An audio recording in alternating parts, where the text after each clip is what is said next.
here on the corner of Hagedorn Grand River at Grand Traverse High Company. Back again. Chris Young, Tom Crawford here, down in the blocks with Chris Young, the former Wolverine center. We're putting a capper, if you will, on this infamous basketball season for the Michigan Wolverines. A lot of potential going in. Yep. Some high water marks here and there. Yep. Some up, some downs. Six players that were top 100 players coming out of high school, whatever.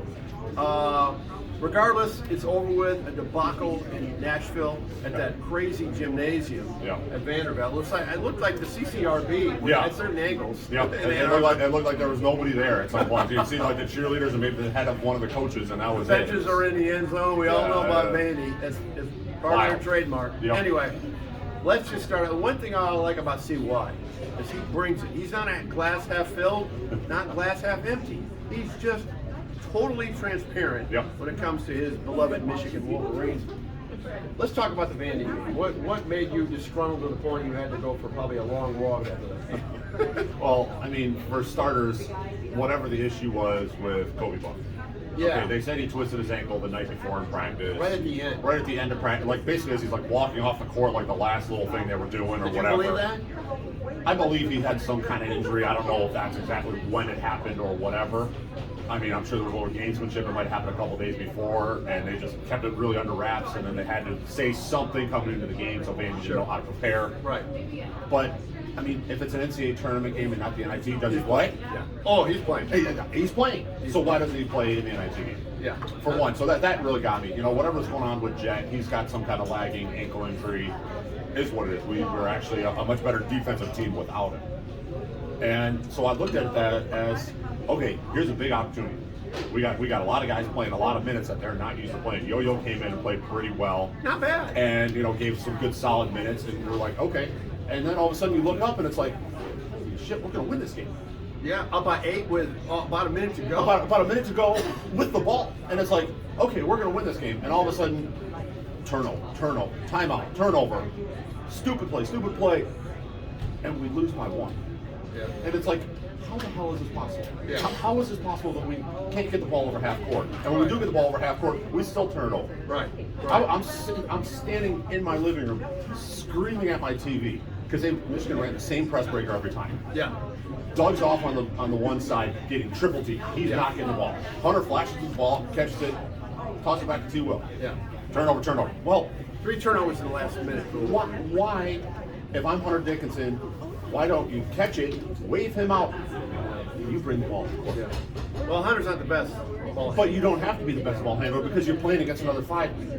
You know, it's all about the matchup. I would have been. That's what I would have done after a couple turnovers by my teammates. Like, sorry, man. All due respect, I'm taking this over. Yeah. You're an All-American. You're all this. You're the leader of the team. Step up and take the game over. Yeah. Or take a couple dribbles over half court, and maybe Doug will come around for a handoff or something to get the ball up. But obviously I don't know if the moment was too big for T-Will or what it was, but he played enough basketball. He looked like a deer in headlights. One turnover, okay, I understand mistakes happen. He had an integral part in that Tennessee game last year. Yes. Tennessee 2 had sprung his team in the 2016. It's not like he's had big time under the lights moments. Yeah. And I don't like dissing on the kid. And, not at all. And some idiotic Michigan fans. Oh yeah, that's on just Twitter. ridiculous. His dad responded. That's ridiculous. You know, and and everyone has to remember, this isn't the NBA. These aren't 28-year-old men. These are 18 to 22, 23-year-old kids. You know, as much criticism as we give them, they're still kids. You know, they still don't. You know, they haven't figured everything out yet. So for fans to get on social media and just rip this guy apart and stuff like that, it's like, yeah, I was frustrated, but it's like, you know what? It's a basketball game and it's a kid. You know, But you know, when it came down to that lack of depth at guard, because there was literally one ball handler on his day. I mean, at some point, Doug went out of the game, and T-Will was running the point. I know. I saw that. He was bringing the ball up, and was doing the old Charles Barkley thing, like backing the guy down from half court because he couldn't face him up because the guy was going to take the ball. He doesn't have that skill set. No, he doesn't. Yeah. And I have to applaud him for really trying, but it's like there's literally nobody else way the hell down on the edge of the bench that can be serviceable for 2 or 3 minutes. Speaking of the keyword serviceable, T-Will is serviceable. He's kind of a jack of all trades, master of none. Yes. He's not really good at one thing. He's not. And that's you know, and he can still play a part in this team, in my opinion. Yeah. But his part is too large. Yes. For his skill set. Well, in the game the other day at Vandy, I mean, even the announcers were like, okay, well, Terrence Williams at the point now. Oh, well, now he's at the 2. Oh, now he's playing 3. Oh, look at that. Now he's playing the 4. It's like, okay, but what does he do well? Some games he gets in there and scores, 4 points or whatever, but then he'll grab 9 rebounds. Yeah. It's like, okay, dude, like, defense sometimes. Yeah, like that's your role. Like, just get in there and do that every time. Okay. And then other times he's lost and he's bobbling the ball and he's trying to shoot fadeaways and stuff. It's like, no, man, you gotta sit down with the coaches now in this off season. And if he comes back or transfers or whatever, you have to figure out what your role is. You have to get some kind of understanding of, when I'm in the game, I have to do X, Y, and Z. Right. As opposed to just like, oh, well, hopping around and, I got the ball, I guess I have to shoot it now. Yeah. Down the blocks, Chris Young, Tom Crawford, we're breaking down Michigan's basketball season. Last year, 15 losses, 19-15 for the Wolverines, Sweet 16 appearance. That was their 5th in a row for the Wolverines. So that's good. Yeah. This year, it's 16 losses. That's 31 losses in the span of 2 years. Yep. Moving forward, with the uncertainty of the transfer portal, the uncertainty of the personnel, you got Jet Howard, Kobe Buffkin, going up on the projected NBA draft list. I saw Kobe being a first-round pick. I think most Michigan fans want Jet to go because I think they perceive him as not a team kind of guy and cannot defend. They like Kobe because he's probably the all-around best player. Yeah, absolutely. What's your projection, Chris Young, for those two men? And where do you see, with them or without them, personnel-wise, where's this Michigan team going? So, as far as skill set-wise, they both have an NBA skill set at this point. Yeah. With the way that the NBA is played now and stuff like that, 20 years ago, 25 years ago, they both have to come back to college. But the way the NBA is now, where you don't really have to defend, you got the it's G all League, one-on-one games. you You got the G League, you can sign two-way contracts, you can do all these kinds of things. So, I personally think Jet, they're both going to test the water. I think Jet's going to go, because I think he's projected higher than Kobe right now. If Kobe has some great workouts, I think he's going to stay in the draft. For me, what I would love to see as a fan and as someone trying to be objective about this team is, I want Kobe to come back. I Amen to that, brother. I want him to come back just for, just to show, like, look, let's build something around this. Because he comes back and I think all the dominoes fall. Then Hunter comes back. And I think he has to come back anyway. Then Doug doesn't hit the portal. Not that that's a rumor, but anything's possible at this moment. So I think it all starts around what Kobe Buffkin does, and then kind of build from there. Because I think Hunter has to come back. He does not have an NBA skill set. He does not have a G League skill set. I think it would be good for him to come back. Oh, absolutely. Everybody's mixed on Hunter. I like him more than dislike him. Yes. And I think he's a good kid. Well, and down the stretch, we had some complaints, in the January and February about some of the antics he was doing, I on the didn't court, like all the that. social media nonsense and wearing the mask to the game, all that, all that crap about stealing wins on the road and all that. Whatever, okay. Yeah. But he seemed to really kind of that. calm that down. Yeah. He talked a little bit of smack during the games, but not anything like what he was doing. And he was productive, and you could see him building his teammates up. There was one situation in the Vandy game.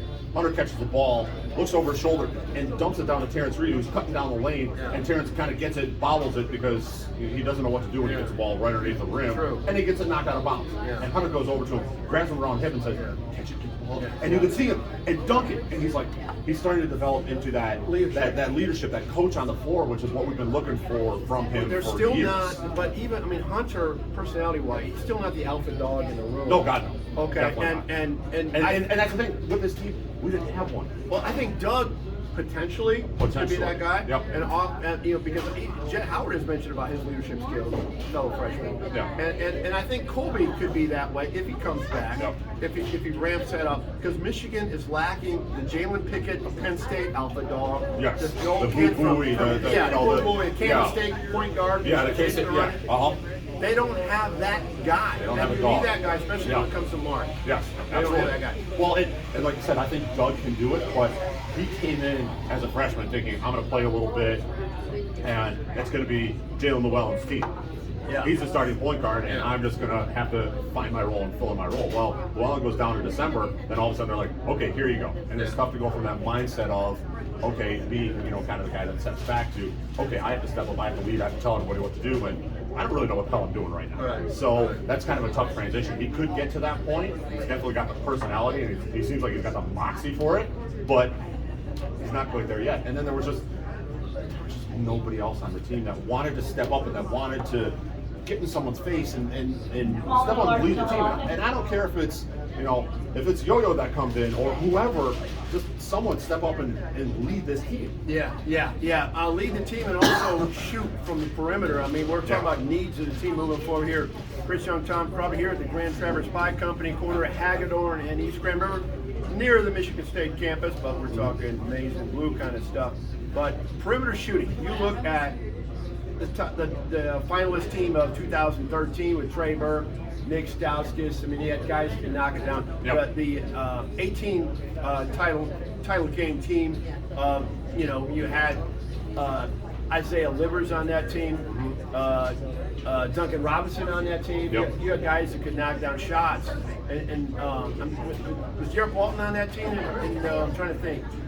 In 18 or not, I don't know. Yeah, I think so. But they need Xavier Simpson. Yeah. When he played, you either had what Michigan's need, in my opinion, is the alpha dog, but you need guys to knock down shots. Absolutely. And who was the guy to knock down shots? It was like one guy, Yeah. Joey Baker, that came from a specialist position from Duke. Yep. And it was a slow emergence of that. Yes. He had a big game against Toledo in the Nick. Yep. Man, and if he does come back, I think he could be that guy. But they need like two others. Exactly.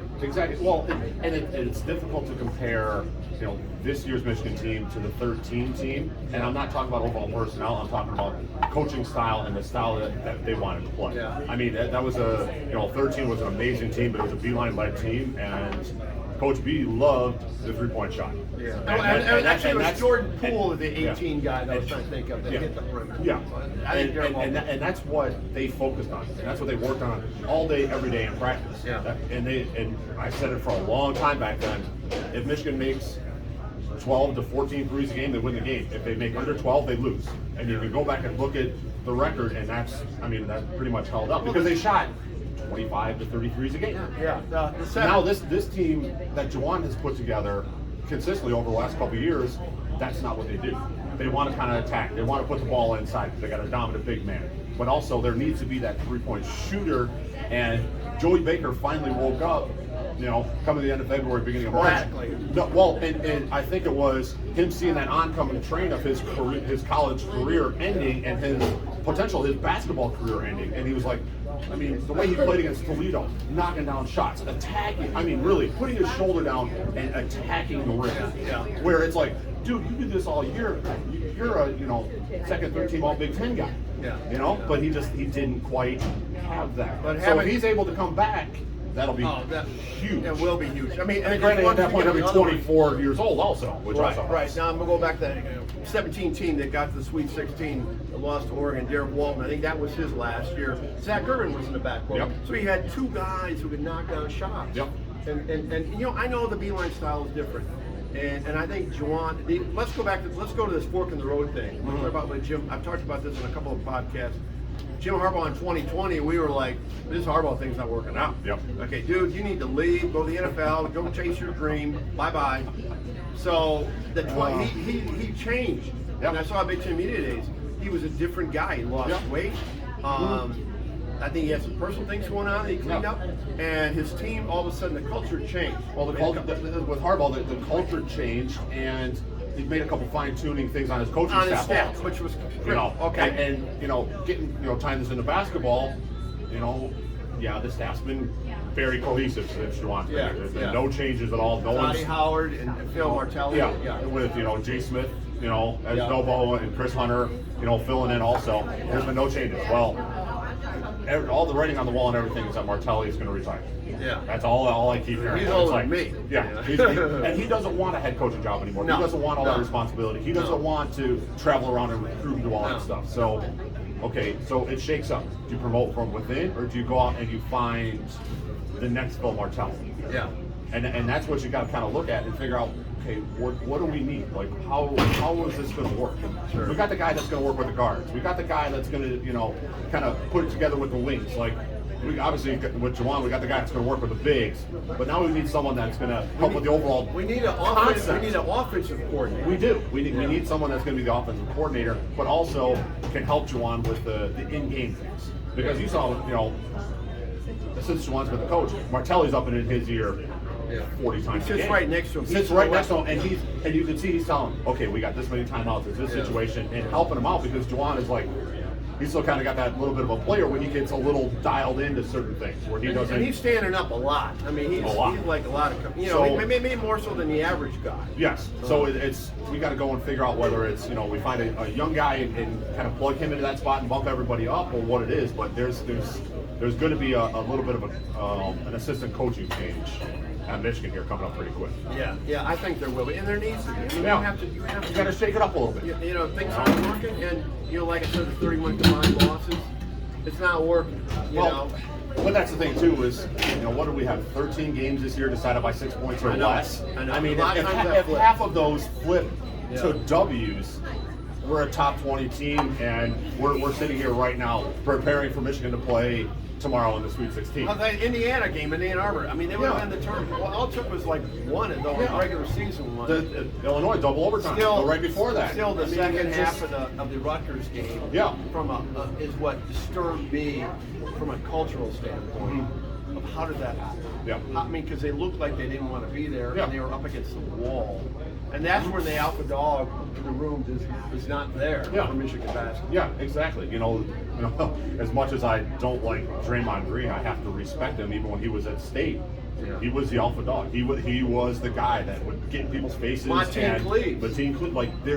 We just don't have anybody with that personality. When he walks in the gym or walks into Grand Traverse Bike Company, the guy's there. Hunter walks in, he's there because he's a monster.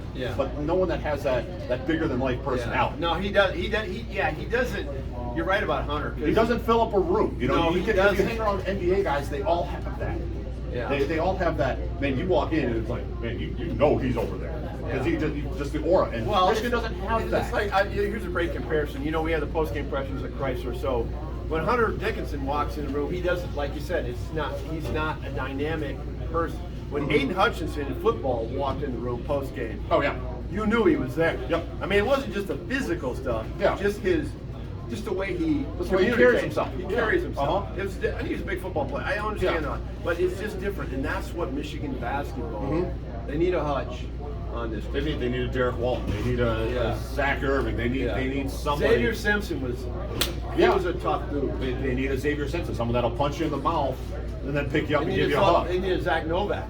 They need a Novak. They need somebody like that. They need a I hate to say to my horn. They need a Chris Young. They need a Graham Brown. They need someone that's going to just go enough of this nonsense. I hear you, man. I've been in enough team meetings where I guarantee you after the Indiana game, the guys are sitting around the locker room and they're all, oh shit, and no one's saying anything. They all just got their head down, and maybe one guy's like, oh, okay, There's nobody else like, those are the teams that win. And you see the teams that are playing tomorrow and Friday.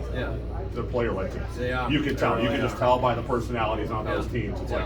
Every one of those 16. Every single one of them it's got 2 or 3, even 4 guys that are just alphas, and it's like how they all figure it all out. It's awesome to watch. Now we're going to reconvene. When we find out more, we'll take a few weeks off here and down the block. But when we find out what this roster is going to play out, anything relevant, we're going to. Well, because we just lost Isaiah Barnes in the portal, which not a shocker. I was kind of surprised about, but not really. He was a 4-star. He's a top kid, but okay. But before I let you go on this down the block here, we're at the corner of East Grand River, Hagar, and Grand Traverse Pie Company. Is this question: who's going to cut down the nets on Monday night, April 3rd, in Houston, Texas? As we're sitting here on the threshold of the Sweet 16. Who's your pick? I'm not talking about your. And by the way, in the bracket, you're at the bottom, and Ralford's at the top. How the hell did that happen? My bracket was. I had a perfect bracket. You think too much? No, I had an absolute perfect bracket at 12:05 last Thursday. Absolutely perfect. I got nothing wrong. And by 2 o'clock in the afternoon on Friday, I took my bracket. I had a paper bracket. I crumpled it up and I threw it away because it was awful. So I'm going to give you a fresh bracket. I just pick one team. Who's going to cut down the net?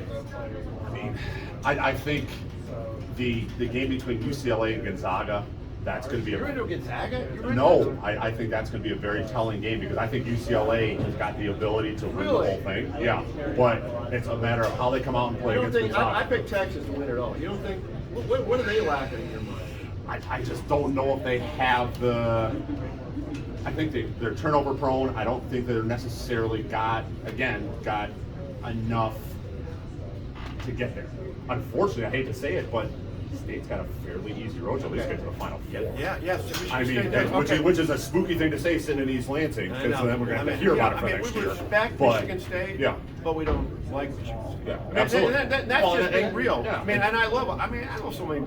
You know so many Michigan State guys. Yeah. I know so many Michigan State guys, athletes, fans, whatever. But they don't want our team to succeed. Yeah. But if Izzo comes walking in here, and you know Izzo and I know Izzo, we both stand up, shake his hand, give him a hug, and good luck, coach, and blah blah blah. But when the game's on tomorrow, we're both going to be cussing him out and and cheering against him because that's just how sport is. But it's a rivalry thing. Yeah, I think so. Right now, I think UCLA. I think Michigan State's going to get to Houston. They have got a great. And I'm not just sandbagging. No. As an equity builder in case they get there. No. I mean, I've never seen a field.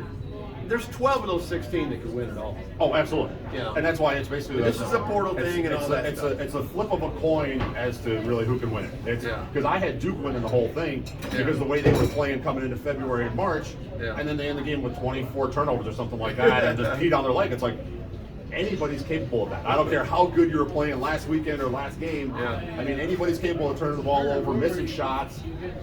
But there's something about Izzo in March and coming into April that it's just, So what happens tomorrow night? Last thing. I mean, so you had the UCLA. You think UCLA? I think UCLA. Okay. I think UCLA's going to beat Gonzaga, and then the Michigan State game. When you watch that game with K-State, what's going to be your telltale? Who's going to win the game early on? What told me Michigan State was going to win the game on Sunday, the very first play of the game. Manny Sissoko comes out, catches the ball up top, fakes the handoff, the guy runs up, he spun to the baseline, and he came up and he kind of did a slip screen and dunked that thing, and he's run down the court. I started shaking my head. I was like, they're going to win this game, and it was 2-0 because you could tell by that energy. And if they come out and they play with that same type of energy tomorrow, I mean. Why the hell not? They're going to the Elite Eight, if not more. It's a hell of a coach. And when you get Michigan State in the second of these mini tournaments that Steve Fisher used to, and the one-day swing. I mean, obviously Tennessee is kind of a rock fight thrower. They're a defensive team. They lost their point guard early in the year. That's going to be a really telltale. I think they can. I think Michigan State can survive that. But that's going to be that's a tough game. I mean, if they win, that's going to be K-State is going to be. K-State's good. Watching that Kansas State-Kentucky game the other day, that was the best game of the entire tournament I saw from start to finish. Without question. And it was one of those games that's just like, come on, just take a shot. Let's go to overtime. Like, I want to see more of them just punishing each other, just getting after it. But, the point guard for K-State is a monster. He's going to be a problem. And if he's able to be aggressive and get Tyson Walker in foul trouble or Aikens in foul trouble, whoever they put on him in foul trouble, and then they got to go to the bench and they got to bring in some of these other guys, then Cooper's got to step up again. Then Joey Hauser's got to make all of his shots. And if any of those pieces don't come together, then they're getting blown up. There you go. He's Chris Young. I'm Tom Crawford here, down the blocks on the Crawford Podcasting Network. Again, we're at the Grand Traverse Pod Company. Come on out here. Again, we're going to have future podcasts in the off season. We love Michigan basketball. Until next time.